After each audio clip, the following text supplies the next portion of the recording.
Seumpama biji. Selamat pagi, saudara Kristen. Kembali kita dalam renungan pagi hari ini, dan kita sedang menyelesaikan satu tema langkah-langkah kemenangan. Dan kemarin kita sudah belajar dua hal di kisah ini, yaitu kita mesti mempercayai Tuhan dan kita percaya bahwa kita adalah orang yang istimewa. Dan pagi ini kita akan melihat ayat ini lagi dan kita akan belajar melihat sesuatu yang lain. Kita baca ayatnya di dalam Yosua 1 ayat yang ketiga. Setiap tempat yang akan diinjak oleh telapak kakimu, kuberikan kepadamu, seperti yang telah kujanjikan kepada Musa. Saudaraku yang kasih Tuhan, yang membuat kita menang dalam perjalanan hidup ini adalah kalau kita mengenal akan visi Tuhan, mengenal akan rencana Tuhan, tahu apa yang Tuhan inginkan kita lakukan. Memang bahwa setiap langkah kita itu akan membawa kemenangan, tapi harus searah dengan jalan Tuhan. Yosua harus tahu apa yang harus dia langkahi dalam hidup ini. Dia tidak sembarangan asal melangkah dan melangkah, tidak. Dia tidak harus menyimpang ke kiri atau ke kanan. Dia harus tahu rencana Tuhan.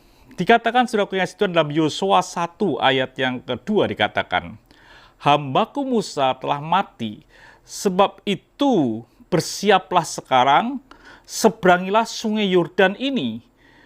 Engkau dan seluruh bangsa ini menuju negeri yang akan kuberikan kepada mereka, kepada orang Israel." Jelas, yang diperintahkan Tuhan adalah menyeberangi sungai Yordan, pergi ke negeri yang akan diberikan kepada bangsa itu. Jadi saudara Tuhan, langkah dari Yosua tidak asal melangkah. Langkah Yosua harus menyeberangi sungai Yordan, harus sampai ke tanah yang Tuhan janjikan. Dalam hidup ini, langkah kita akan menang kalau kita ini melangkah sesuai dengan rencana Tuhan.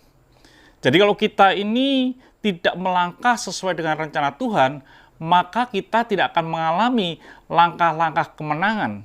Jadi langkah kemenangan kita harus ngerti akan rencana Tuhan, ngerti akan visi Tuhan, dan kita berjalan di dalam visi Tuhan. Maka langkah-langkah kita akan menjadi langkah kemenangan. Beda dengan seorang yang bernama Yunus. Di Yunus 1 ayat yang kedua dikatakan, "Bangunlah, pergilah ke Ninive, kota yang besar itu. Berserulah terhadap mereka karena kejahatannya telah sampai kepadaku." Ini yang diperintahkan Tuhan kepada Yunus untuk ke Ninive. Tapi dikatakan dalam Yunus 1 ayat yang ketiga, "Tetapi Yunus bersiap untuk melarikan diri ke Tarsis jauh dari hadapan Tuhan, ia pergi ke Yafo." Ini yang dilakukan oleh Yunus. Dampaknya sudah bisa baca di kisah Yunus, di mana ada badai, barang-barang dibuang ke laut, dan banyak orang dirugikan karena langkah daripada Yunus tidak sesuai dengan rencana Tuhan. Jadi kemenangan ini bisa kita peroleh ketika kita ngerti rencana Tuhan dan kita melangkah sesuai dengan jalur dan jalan-jalan Tuhan. Maka langkah kita akan menjadi langkah kemenangan. Tuhan memberkati. Sampai jumpa esok pagi, mari kita berdoa. Bapa, buatlah langkah kami ada di jalur-jalur Tuhan, supaya kami boleh memperoleh langkah-langkah kemenangan. Terima kasih Bapa. Dalam nama Tuhan Yesus Kristus kami sudah berdoa dan menjawab syukur. Haleluya. Amin. Tuhan memberkati.